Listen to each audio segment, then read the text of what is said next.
বাকি দুইটা আছে 2 3 এগুলো আপনারা বাসায় কি করে ফেলবেন এরপরের পৃষ্ঠায় যান 96 পৃষ্ঠায় একদম উপরে সলভ আর যেটা আছে হ্যাঁ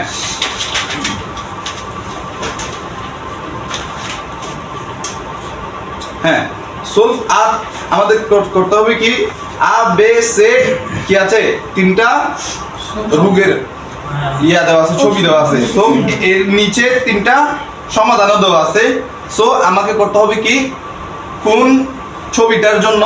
কোন সমাধানটা যায় যেমন এখানে আ নম্বরে দেওয়া আছে সেন্স ম্যারসেন দাঁত ব্যথা ওই সেন্স ম্যারসেনের জন্য এখানে তিনটা সমাধান থেকে কোন সমাধানটা যায় নেলকেন এরপর ভাই নেলকে হবে না ভাই হ্যাঁ বে নাম্বারটাতে কোনটা যায় মিলস অনিশতে যায় না এরপর সে নাম্বারটাতে কোনটা যায় স্যার নেকেল যাবে সেই নাম্বারটাতে